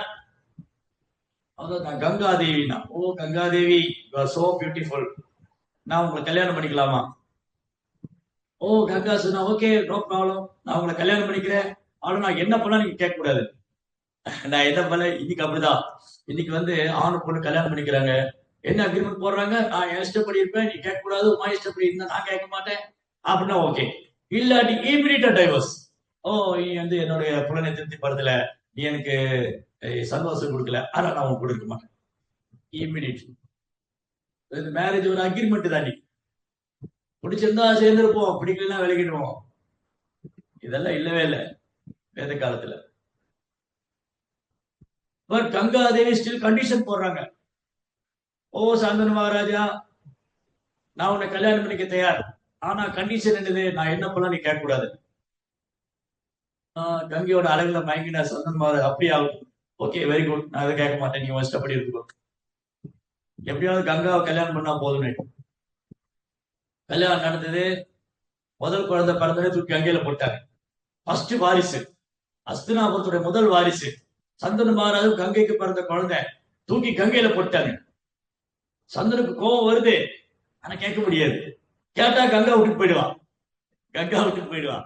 ஸோ ரெண்டாவது குழந்தை பிறந்தது. திரும்பி இந்த குழந்தையாவது அஸ்தினாபுரத்துக்கு வாரிசா இருக்குமான்னு பார்த்தா அதையும் தூக்கி கங்கையில போட்டாங்க. சந்தனம் கேட்க வாய் வருது, ஆனா பயம். கேட்டா கங்கா விட்டுட்டு போயிட்டா என்ன பண்ணு. இப்படி 6 குழந்தை, 7 குழந்தை. 7வது குழந்தை தூக்கி கங்கையில போட்டாங்க. சந்தன் மகாராஜ் பொறுத்துக்க முடியல. 8வது குழந்தை பிறந்தது, தூக்கி கங்கையில போடும்போது சந்தன் மகாராஜ் கோபம் வந்துருக்கு. கங்கா, நீ என்ன நினைச்சிட்டு இருக்க உன் மனசுல? அஸ்தினாபுரத்துக்கு வாரிசு வேண்டாமா? பிறக்க குழந்தை கங்கையில போடுறே நீ. அவரு கோவப்பட்ட உடனே சந்தன் மகாராஜ் கங்கா சொன்னா, ஓகே என்னோட டைம் முடிச்சது, நான் கிளம்புறேன். எங்க போற நீ? நான் தான் சொன்னேனே, நீ கேள்வி கேட்ட போயிடுவேன்னு. ஆனா ஒண்ணு, இந்த குழந்தைய நான் அழைச்சிட்டு போறேன், குழந்தைய ட்ரெயின் பண்ணி கொண்டு வரேன், குழந்தைக்கு நல்லா பயிற்சி கொடுத்து கூட்டிட்டு வரேன், உனக்கு நல்லா பக்க பலமா இருப்பான். கங்காதேவி அந்த குழந்தைய தேவலோகத்துக்கு கூட்டிட்டு போனார். தேவலோகத்துல கூட்டிட்டு போய் வித்தையெல்லாம் கத்துட்டு அவர் தேவவர்தன். ஒரு நாள் சந்திர மகாராஜ் வந்து ஃபாரஸ்ட்ல போறாரு.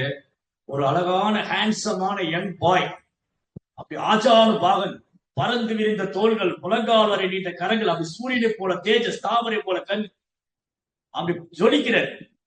யார் இந்த புருஷன், யார் இந்த ராஜகுமாரன், இவ்வளவு அழகா இருக்கானே, கண்ணா நீ யாரு, அப்பா யாரு, அம்மா யாரு, நீ எங்க என்ன பண்ணிட்டு இருக்க? அப்ப கங்காதேவி வந்து சொன்னா, ஓ பிரபு, நம்ம குழந்தைதான், தேவவர்தன், இப்ப அழைச்சிட்டு போய்க்கீங்க, உங்களுக்கு பக்க பலமா இருப்பான், அஸ்தினாபுரத்துக்கு வாரிசுவேன், கூட்டிட்டு போய்க்கீங்க. சந்தோஷமா அழைச்சிட்டு வந்தாரு. இப்ப என்ன ஆயிடுத்து, தேவவர்தன் இருக்காரு, அவருக்கு கல்யாண வயசு இருக்கு, ஆனா சந்தன் மகாராஜ் கல்யாணம் பண்ண ஆசைப்படுது. இப்ப போய் சொல்ல முடியுமா? தேவவர்தன் வந்து கேட்டார், அப்பா ஏன் கவலையா உட்கார்ந்துட்டு இருக்கீங்க? சொல்ல முடியுமா? நான் கல்யாணத்துக்கு பொண்ணு கேட்டு போனேன், தரமாட்டேன்ட்டான்னு. சொல்ல மாட்டேங்கிறது. தேவவர்தன் போய் மினிஸ்டர்கிட்ட கேட்கிறார், மந்திரிமார்களே, என் அப்பாவுடைய கவலைக்கு காரணம் என்ன? என்னை போல ஒரு ராஜகுமாரன் அவருக்கு மகனா இருக்கும் போது அவர் ஏன் கவலையில் இருக்கிறார்? அவருடைய கவலையை நான் போக்கி விடுகிறேன், என்னன்னு சொல்லுங்க. ஓ பிரபு, உன் தந்தையார் வந்து சத்தியவதியை பொண்ணு கேட்டு போனா தரமாட்டேன்னு சொல்லிட்டாங்க, இவ்வளவுதானா? வாங்க என்னோடு. ரதம் எடுத்துட்டார் தேவவர்தன். ரதம் எடுத்துட்டு ரதத்துல பிராமணர்கள், மந்திரிகள் எல்லாத்தையும் அழைச்சிட்டு போற, நேரா ஃபாரஸ்ட் போற, காட்டுல போய் சத்தியவதியோட அப்பாட்ட பேசுறாரு. முதல்ல அப்பாவுக்கு பொண்ணு கேட்டு போன பையன். பொதுவாவே அப்பா தான் பையனுக்கு பொண்ணு கேட்டு போவாங்க. இங்க பையன் போய் அப்பாவுக்கு பொண்ணு கேட்கிறார். ஓ சத்தியவதியின் தந்தையாரே, நீங்க என்ன காரணத்துக்காக எங்க அப்பாவுக்கு உங்க பொண்ணை கல்யாணம் பண்ணி கொடுக்க மறுத்தீங்க நீங்க? அது சொல்ற, ஓ தேவவர்தா, நீதான் காரணம். நான் காரணமா? ஆமா, இந்த அஸ்தினாபுரத்துக்கு வாரிசு நீதானே. அப்ப என்னுடைய மகளுடைய கருவுல வர குழந்தை சேவகனா தானே இருக்க முடியும், அவன் எப்படி அஸ்தினாபுரத்து அரியாசத்துக்கு உட்கார முடியும்? ஓ இவ்வளவுதானா? இது ஒரு பெரிய விஷயம் இல்ல, என் தந்தைக்காக நான் தியாகம் செய்யறேன், நான் வந்து உங்களுக்கு வரம் கொடுக்குறேன், அஸ்தினாபுரத்து அரியாசத்துல ஒரு நாள் நான் அமர மாட்டேன். இப்ப உங்க பொண்ணை கல்யாணம் பண்ணி தருவீங்களா? எனக்கு அரியாசனம் வேண்டாம், எங்க அப்பா சந்தோஷமா இருந்தா போதும், எனக்கு அஸ்தினாபுரத்து அரியாசனம் தேவையில்லை. இப்ப உங்க பொண்ணை கல்யாணம் பண்ணி கொடுங்க, உங்க பொண்ணுடைய கருவுல வரக்கூடிய குழந்தை அஸ்தினாபுரத்தை ஆளட்டும். இந்த காலத்துல யாரும் செய்வாங்க?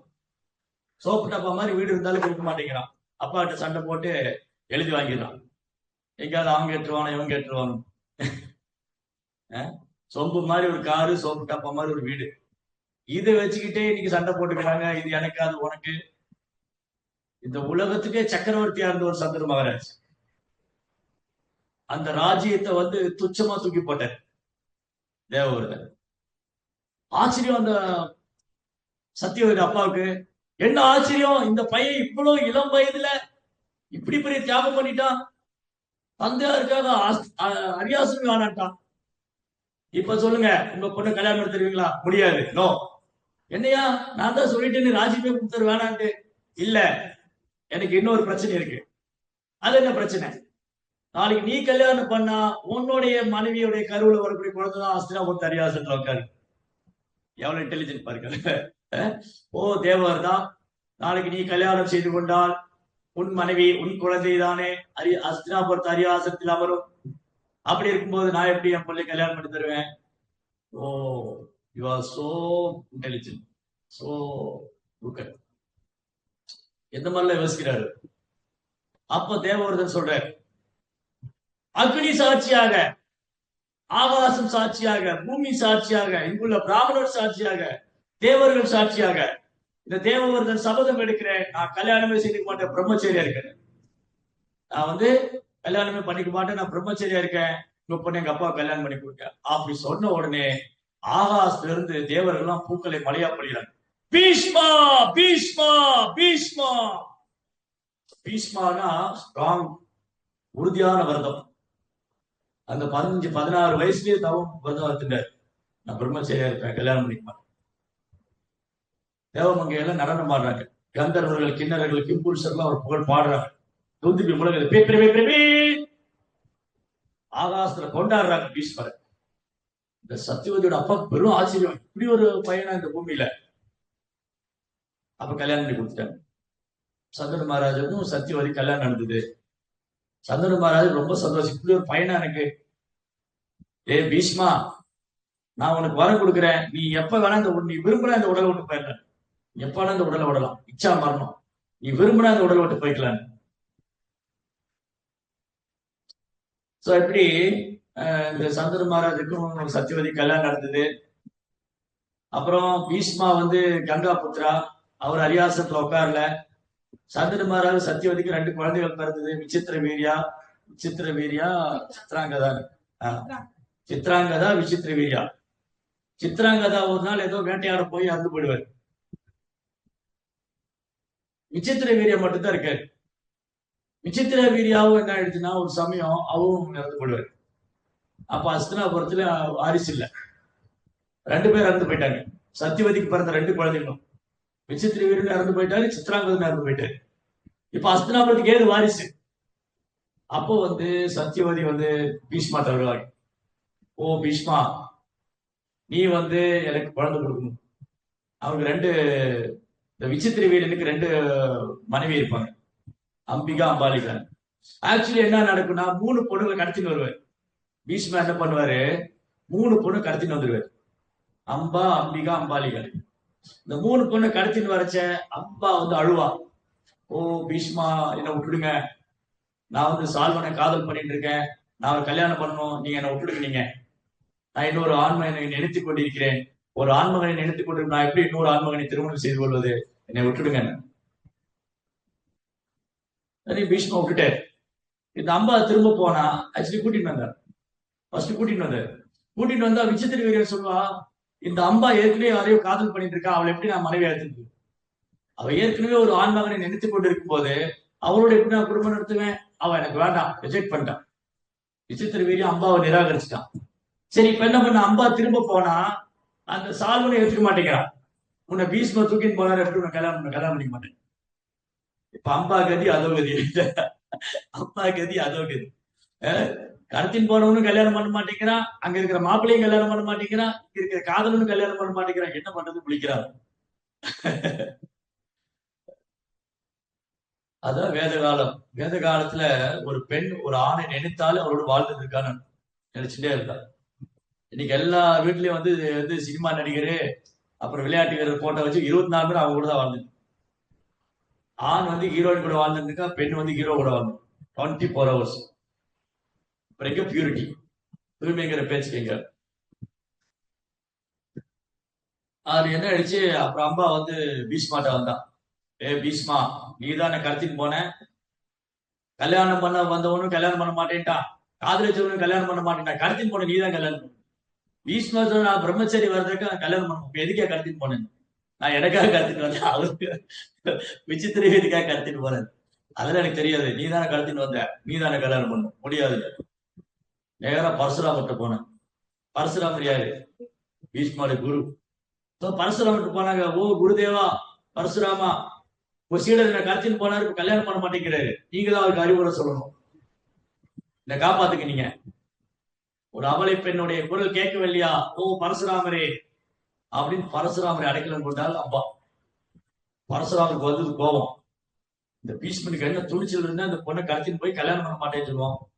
நேரா வந்தார், ஏ பீஷ்மா, மரியாதை அப்பாவை கல்யாணம் பண்ணிக்கணும்.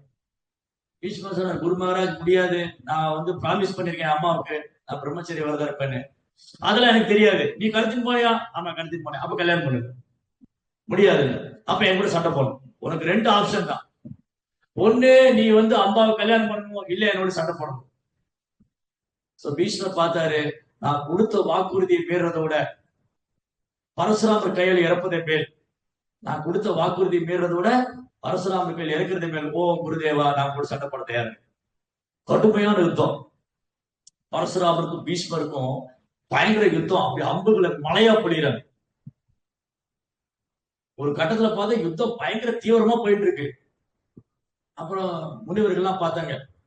முனிவர்கள் ரிஷிகள்லாம் ஆகாசத்துல இருந்து பேசுறாங்க, ஓ பரசுராமரே, இந்த யுத்தம் தேவையே இல்லை, நீங்க ஒரு சாது, ஒரு பிராமணர், நீங்க ஏன் போய் அவர்கிட்ட, அவருங்க சீடர், அவர்கிட்ட ஏன் போய் இவ்வளவு சண்டை போறீங்க? நீங்க, அவர் தான் வாக்கு கொடுத்துட்டாரு சத்தியவதிக்கு கல்யாணம் பண்ண மாட்டேன்னு. உங்க சீடர் எப்படி வாக்குறுதி மீறுவாரு? உங்க சீடன் வாக்குறுதி மீறினா உங்களுக்கு தான் அவமானம். அது மட்டும் இல்ல, அவர் வாக்குறுதி மீறினா அவருக்கும் நஷ்டம்.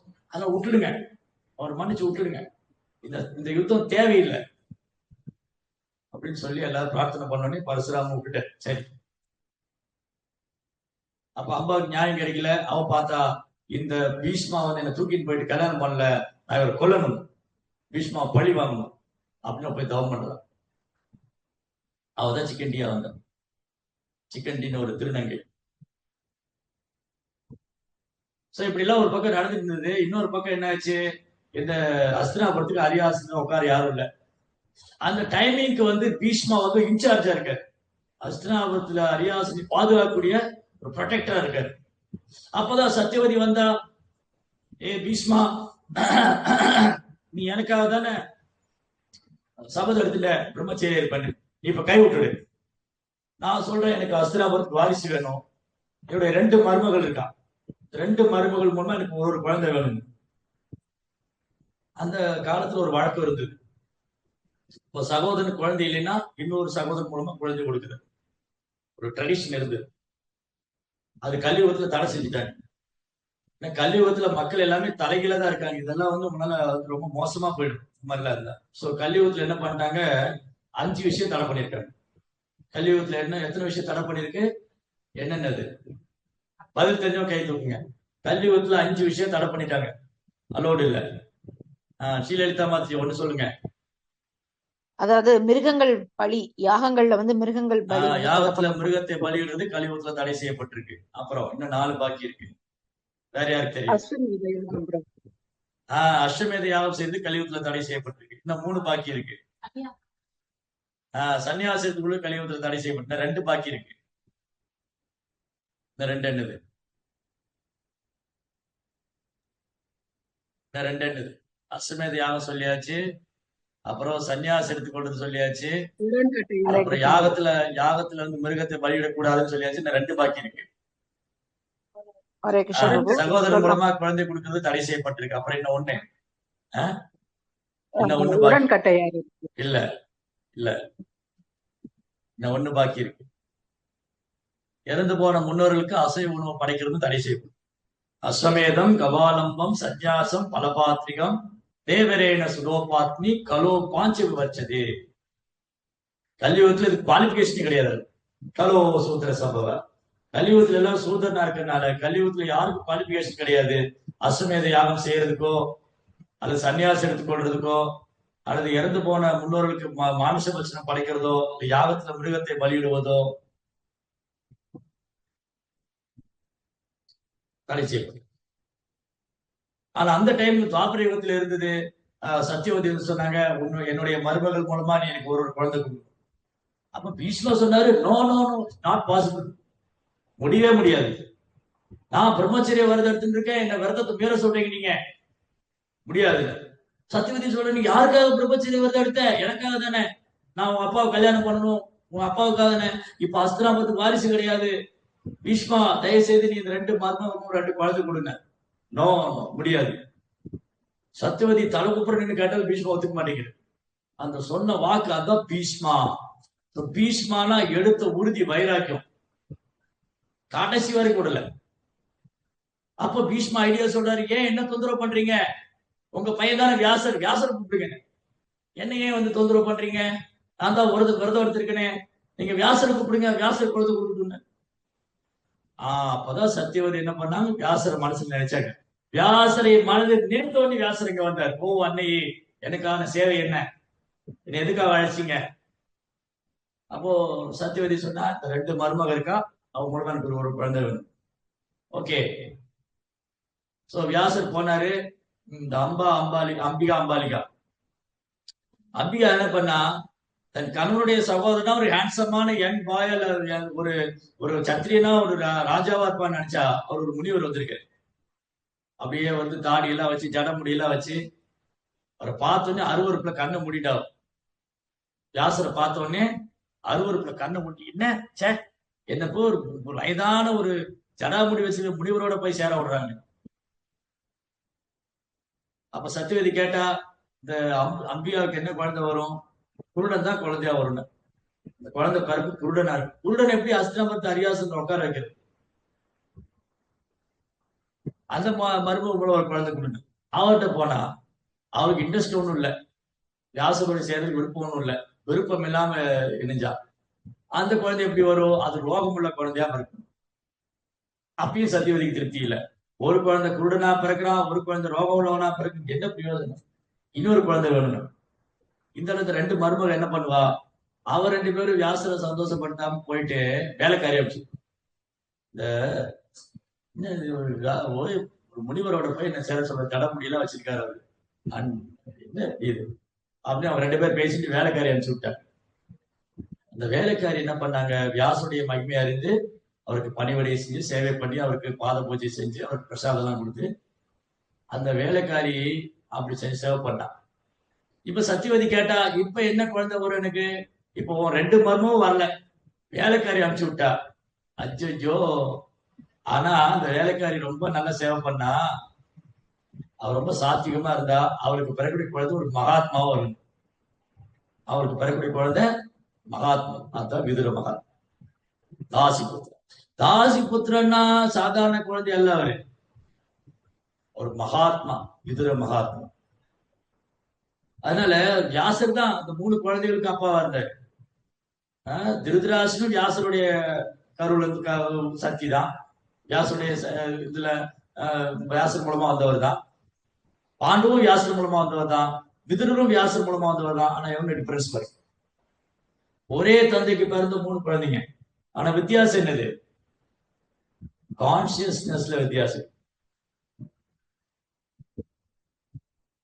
தாயை போல பிள்ளை, நூலை போல செயல்.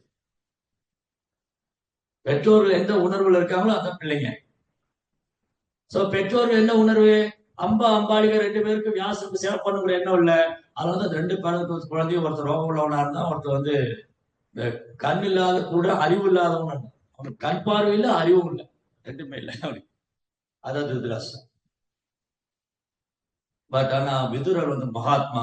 அதனால இங்க மைத்ரேயர் விதுருடைய பிறப்பை புகழ்றாரு. இன்னும் தாசிக்கு பிறந்தவனை போய் புகழ்றாரு அப்படின்னு என்ன அர்த்தம்? அவர் சாதாரண குழந்தை இல்ல, தன் விதுருடைய பிறப்பை வந்து குளோரிஃபை பண்றாரு.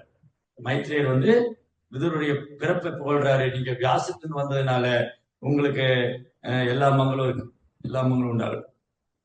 அதனால நீங்க கிருஷ்ணரை பத்தி கேட்கறதுல ஆச்சரியம் இல்லை, காரணம் நீங்க வியாசத்துன்னு வந்திருக்கீங்க. அதே சமயம் திருதராசுக்கு வந்து திருதராசன் பகவத்கீதை கேட்டாரு இல்லையா? அர்ஜுனனும் பகவத்கீதை கேட்டாரு, திருதராசனும் பகவத்கீதை கேட்டாரு. ஆனா என்ன பிரயோஜனம்? அர்ஜுனன் பக்தி செஞ்சாரு, திருதராசன் பக்தி பண்ணல. ஏன்? அவர் ஒழுங்கா கேட்கல.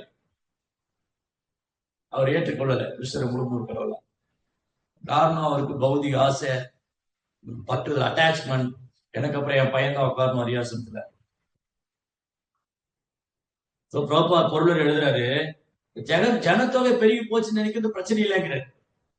இன்னைக்கு எல்லாம் மக்கள் தொகை பெருகிடுச்சு, அது பிரச்சனையே இல்லை. என்ன பிரச்சனை? விதுரர் மாதிரி குழந்தை இல்லாதான் பிரச்சனை.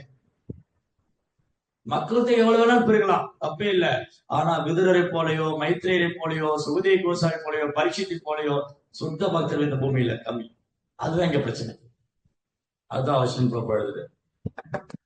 அதுக்கப்புறம், முன்பு நீங்கள் ஜீவராசிகளின் மரணத்திற்கு அதிபதியான யமராஜன் என்பதையும், மாந்தவிய முனிவரின் சாபத்தால் இப்பொழுது விதுரராக பிறந்திருக்கிறீர்கள் என்பதையும், சத்தியவதியின் மகனான வியாசதேவருக்கும் அவரது சகோதரின் வைப்பு மனைவிக்கும் பிறந்தவர் என்பதையும் நன்றாக அறிவேன். விதுருடைய பிறப்பு குளோரியஸ், புகழ் வாய்ந்தது.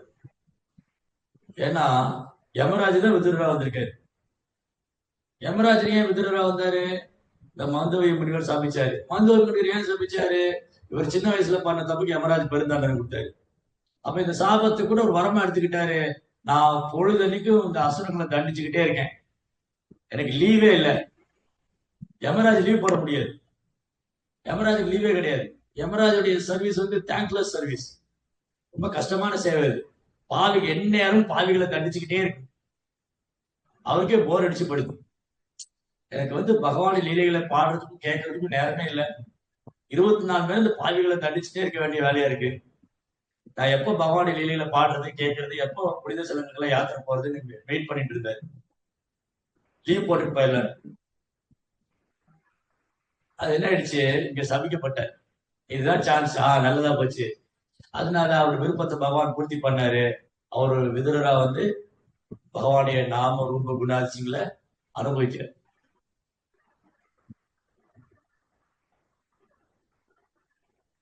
அதனால விதுரர் வந்து சோ ஃபார்ச்சுனேட், பகவானால் ஆசீர்வதிக்கப்பட்டவர். அவர் பகவானின் லீலைகளை, பகவானுடைய நாம ரூப குணாதிசயங்களை கேட்பதற்காகவே இந்த பூமிக்கு வந்தார், பாடுறதுக்காக வந்தார். பல புனித செல்வங்களுக்கு யாத்திரை போனார். அதனால விதுரருடைய கேள்வி மைத்ரேயரை பார்த்து கேட்டது, அவர் எல்லாருக்கும் கருணை கொடுத்துருக்காரு. எல்லாரும் இதை கேட்க, எல்லாருக்கும் இந்த பாக்கியம் கிடைக்கும். பகவானுடைய நாம ரூப குணாதிசயம் கேட்பதால, பாடுவதால ஒருத்தர் எல்லா விதமான பௌதிக துன்பத்துக்கு உட்படுவாங்க, பிறப்பிறப்பு விடுபடுவாங்க. அவங்களுக்கு பகவான் மேல சூழ்மையான அன்பு கிடைக்கும், இஷ்டப்பிரேம் கிடைக்கும். ஜெய் ஸ்ரீ விதுர மகாத்மா கி ஜெய். கோபால் அப்படிதான். கோபால் வந்து உலகம் முழுதும் சுற்றுப்பயணம் பண்ணி இந்த கிருஷ்ண கதையை வந்து பிரச்சாரம் பண்ண. சைத்தன்ய சரிதாமிரதம், ஹரிகதை, பாகவதம், இதுதான் உண்மையான நலன் விரும்பி. உண்மையான நண்பர் யாரு? கோபால் மாதிரி ஆச்சாரி. நம்ம விதுரரை பார்த்தது இல்ல, மைத்ரேயரை பார்த்தது இல்ல, பரீட்சித் மகாராஜை பார்த்தது இல்ல, பிரகலாத் மகாராஜை பார்த்தது இல்ல, துருவரை பார்த்தது இல்லை. இவங்களை நம்ம பார்த்தது இல்லை. புராணங்களை படிக்கிறோம், ஆனா நம்ம பிரபுபாவுடைய லீலைகளை பார்க்கிறோம். இங்க அவர் எப்படி, இந்த வீடியோ எல்லாம் இருக்கு, பிரபுபாத் எப்படி உலகம் முழு சுற்றுப்பயணம் பண்ணாரு, எப்படி கிருஷ்ண பக்தியை பிரச்சாரம் பண்ணாரு, எந்த அளவுக்கு உற்சாகமா இருந்தாரு, எந்த அளவுக்கு எல்லா ஜீவன் மேலேயும் கருணை உள்ளவரா இருந்தாரு. பெரிய பாக்கியம் பிரபுபாட் இயக்கத்தில் இருக்கிறது, பாகவதம் படிக்கிறது. ஹரே கிருஷ்ணன். பாகவதம் கி ஜெய் ஸ்ரீ பிரபுபாத்.